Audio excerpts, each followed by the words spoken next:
Dua adab puasa yang wajib. Jadi para ikhwah sekalian dirahmati oleh Allah Subhanahu wa taala, dalam berpuasa itu ada adab-adabnya. Ya.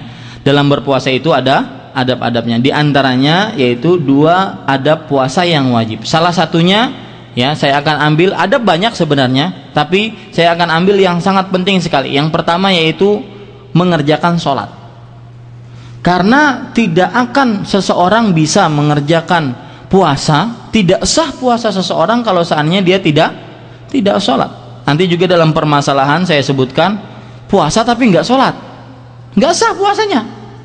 Ya, kenapa? Karena Rasul Shallallahu Alaihi Wasallam bersabda dalam hadis riwayat Muslim dari Jabir radhiyallahu anhu, beliau berkata, sami'tu Rasulullah Shallallahu Alaihi Wasallam yaqul, bainar rajuli wa bainasy syirki wal kufri tarkus salah.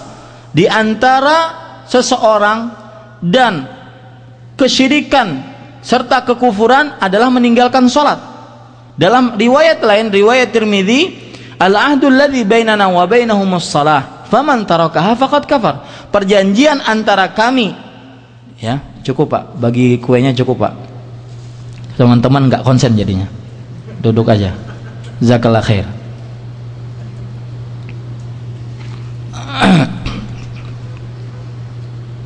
Al-ahdu alladzi bainana wa bainahumus shalah faman tarakaha faqad kafar. Artinya, perjanjian antara kami dengan mereka adalah salat. Barang siapa yang meninggalkan salat maka dia sudah kafir. Berarti orang yang tidak salat dihukumi sebagai kafir. Orang yang kafir kita katakan tadi apa? Tidak sah dan tidak wajib puasanya. Ini para ikhwan yang dirahmati oleh Allah Subhanahu wa taala. Ini adab yang pertama, yaitu orang yang berpuasa harus selalu menjaga sholatnya, ya. Kemudian adab yang kedua yaitu menjaga sholat berjamaah, khususnya bagi laki-laki. Menjaga sholat berjamaah, dan berdasarkan dalil-dalil yang ada, baik itu dari Al-Quran atau hadis-hadis Rasulullah Sallallahu Alaihi Wasallam, bahwasanya sholat berjamaah di masjid hukumnya adalah wajib.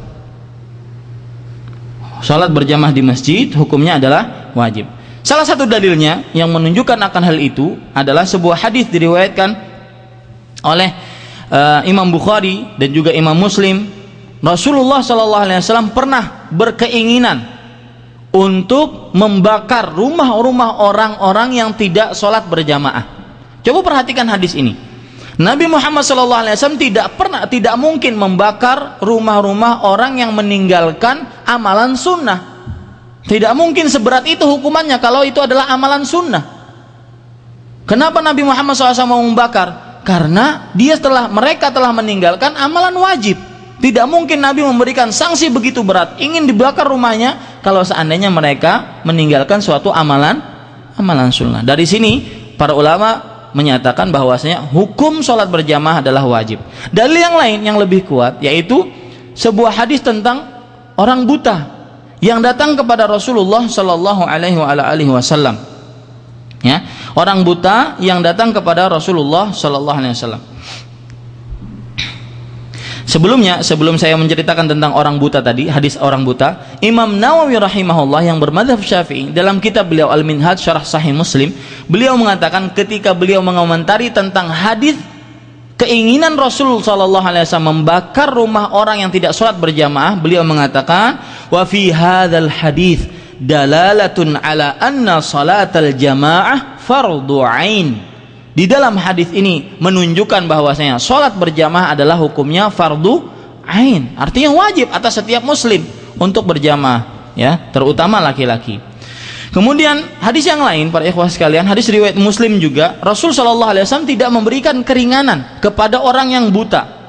Coba perhatikan bagaimana keadaan orang buta ini. Kata Rasulullah sallallahu alaihi wasallam, "Ya Rasulullah, wahai Rasulullah, innahu laisa li qaidun yaquduni ilal masjid." Saya orang buta, tidak ada penuntun yang menuntunku pergi ke masjid. Ya, apakah aku boleh untuk sholat di rumahku? Pertama kali Rasul Shallallahu Alaihi Wasallam memberikan keringanan. Tetapi ketika orang tersebut ingin keluar, ingin pergi, beliau bertanya, hal tasma'un nida bis salah? Apakah kamu mendengar azan untuk dikumandangkan sholat? Kata orang buta ini, iya. Kemudian kata Rasulullah SAW, fa'ajib, kalau begitu datangilah. Kalau mendengar panggilan azan, maka datangilah masjidnya. Ini perintah dari Rasulullah sallallahu alaihi wasallam. Bahkan para ikhwah sekalian yang dirahmati oleh Allah Subhanahu wa taala, di dalam beberapa riwayat Abu Daud disebutkan, ya Rasulullah, inna al-Madinata katsiratul hawam wasiba. Kota Madinah itu banyak binatang buas. Ya, banyak binatang buas. Beliau tetap tidak diberikan izin. Bagaimana kalau seandainya kita kuat, ya, mata kita sehat, kaki kita sehat, ya, nanti sore saya akan perlihatkan bagaimana potret orang yang lumpuh total, cuma wajahnya saja yang tidak lumpuh. Salah satu keinginannya adalah hal-hal yang seperti ini, yaitu sholat berjamaah. Ya para ikhwas sekalian, itu hujjah nanti pemberat bagi Allah Subhanahu wa taala di atas kita. Di hari kiamat tuh lihat, orang yang cacat saja maunya sholat. Kamu sehat, tidak berniat untuk sholat berjamaah di masjid. Nah, ini menunjukkan akan wajibnya sholat berjamaah di masjid. Ini adab-adab yang diwajibkan untuk orang yang berpuasa. Nomor yang ketujuh yaitu adab-adab puasa yang mustahab atau yang dianjurkan. Di antaranya sahur. Ya. Rasulullah sallallahu alaihi wasallam bersabda, tasahharu fa inna fis sahuri barakah. Bersahurlah kalian, sesungguhnya di dalam sahur itu ada berkahnya. Hadis diriwayatkan oleh Imam Bukhari dan Muslim. Yang kedua yaitu berbuka puasa. Jangan sampai tidak berbuka. Ini termasuk adab yang sangat dianjurkan. Sebagaimana hadis dari Abdullah bin Umar radhiyallahu anhu, dari Umar bin Khattab radhiyallahu anhu, Rasulullah sallallahu alaihi wasallam bersabda, "Idza aqbala al-lailu min hahuna wa adbara an-naharu min hahuna wa gharabati syams faqad aftarat shaim." Kalau seandainya telah datang malam dari arah sini, kemudian telah hilang siang, artinya telah berhenti siangnya dari arah sini, kemudian terbenam matahari, maka orang yang berpuasa dia sudah dinyatakan sebagai orang yang berbuka. Ini adab yang dianjurkan yang kedua. Adab yang dianjurkan yang ketiga yaitu membukakan puasa orang yang berpuasa. Dalam sebuah hadis Rasulullah sallallahu alaihi wasallam dari Zaid ibn Khalid al-Juhani radhiyallahu anhu, Rasul sallallahu alaihi wasallam bersabda, "Man fattara sha'iman kana lahu mithlu ajrihi, ghaira annahu la yanqusu min ajri shaimi syai'a." Barang siapa yang membukakan seorang yang berpuasa, maka baginya pahala orang yang berpuasa tersebut tanpa mengurangi pahala orang yang berpuasa sedikit pun, ya. Kemudian yang keenam, yang keempat, kelima dan keenam. Adab yang keempat, kelima dan keenam. Banyak bersedekah, membaca Al-Quran dan menunaikan umrah di bulan Ramadan. Ini adalah adab yang dianjurkan ketika dalam bulan Ramadan. Seperti misalkan hadis Nabi Muhammad SAW diriwayatkan oleh Imam Bukhari dan Muslim.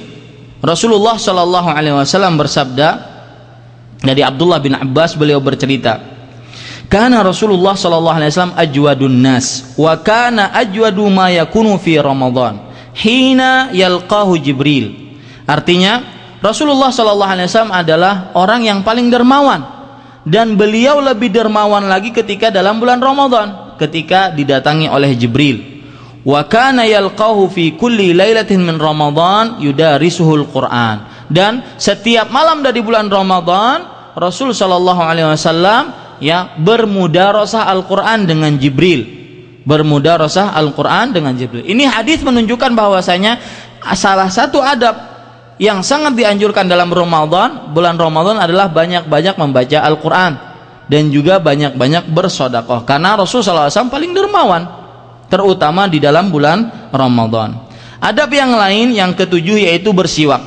Bersiwak sangat dianjurkan oleh Rasulullah SAW kapanpun. Ya, kapanpun beliau bersiwak dianjurkan.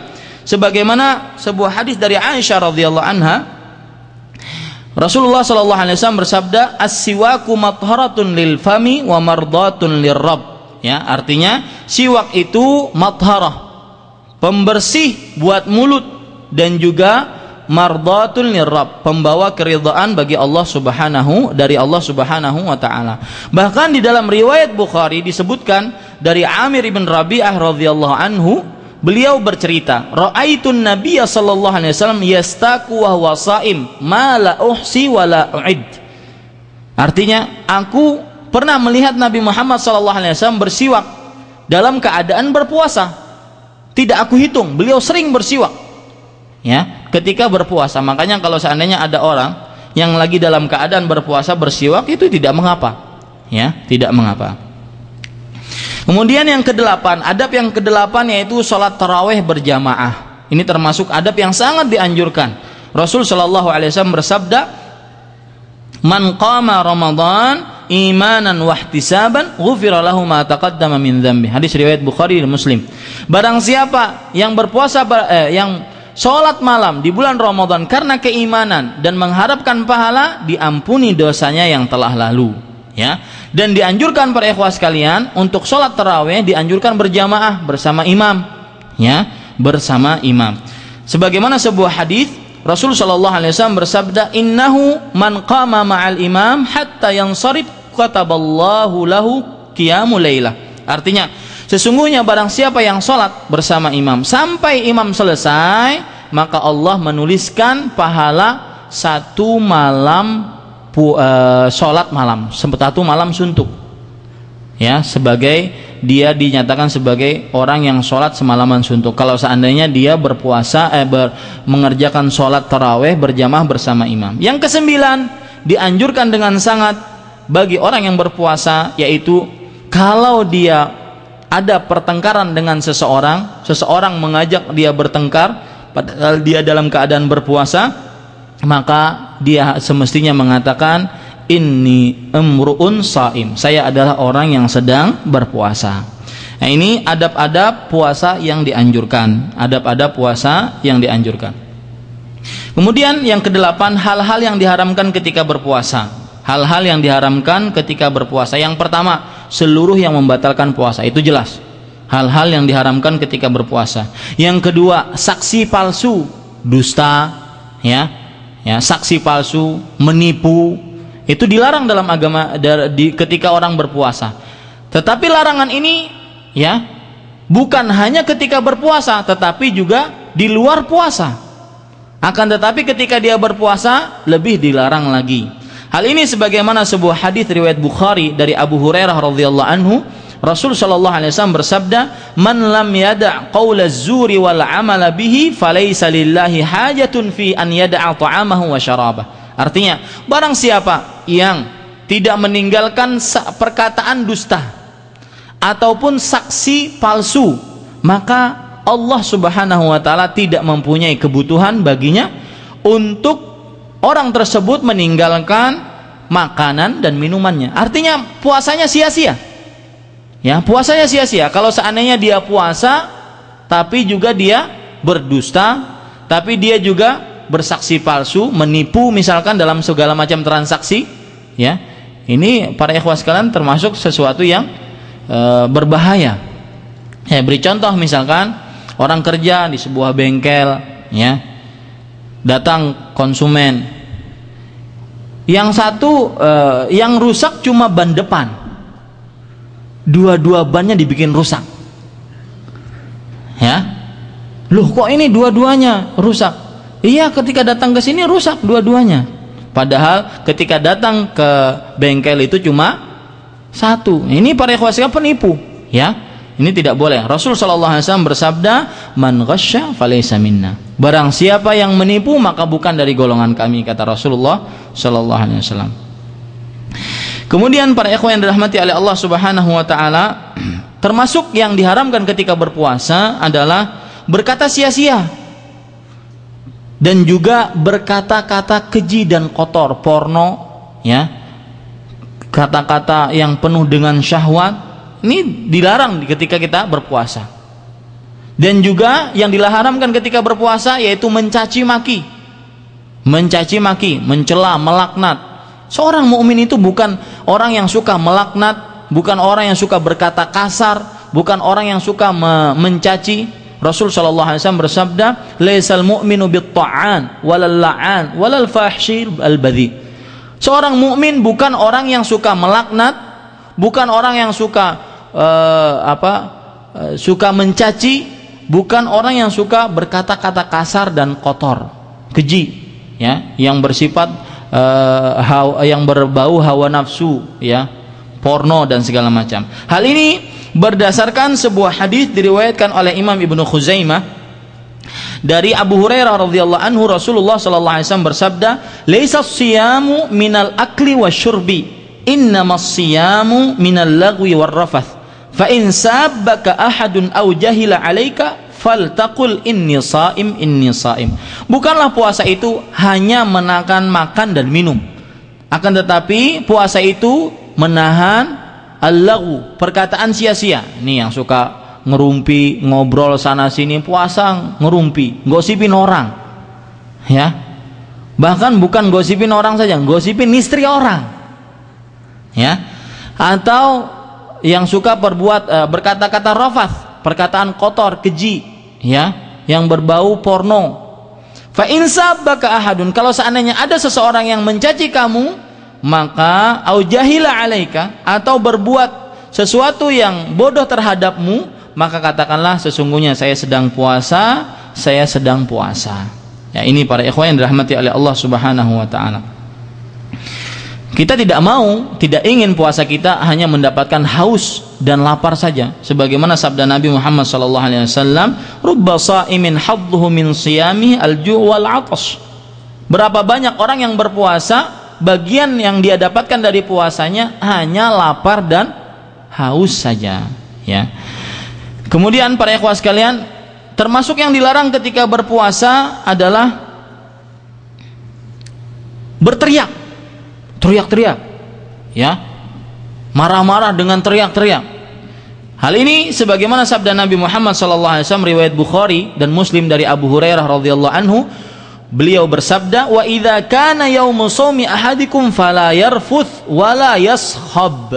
Jika salah seorang di antara kalian berpuasa pada hari itu, maka tidak boleh dia berkata-kata kotor atau keji, dan tidak boleh berteriak-teriak, ya, ketika mungkin lagi marah-marahan dengan seseorang, kemudian dia marah dengan seseorang, dia teriak-teriak. Biasa kan kalau orang marah itu hilang kontrol, nah, maka pada saat itu tidak diperbolehkan ketika dia berpuasa. Ini hal-hal yang diharamkan ketika berpuasa, dan seluruh yang diharamkan, ya, seperti misalkan mendengarkan musik, ya, matanya tidak dijaga, melihat hal-hal yang diharamkan ketika berpuasa, ataupun tangannya tidak dijaga, kakinya tidak dijaga, mengerjakan hal-hal yang yang diharamkan ketika berpuasa ataupun ketika di luar puasa. Itu termasuk hal-hal yang diharamkan ketika berpuasa. Yang kesembilan, hal-hal yang dimubahkan ketika berpuasa. Hal-hal yang dimubahkan ketika berpuasa. Apa saja hal-hal yang dimubahkan ketika berpuasa? Yang pertama, masuk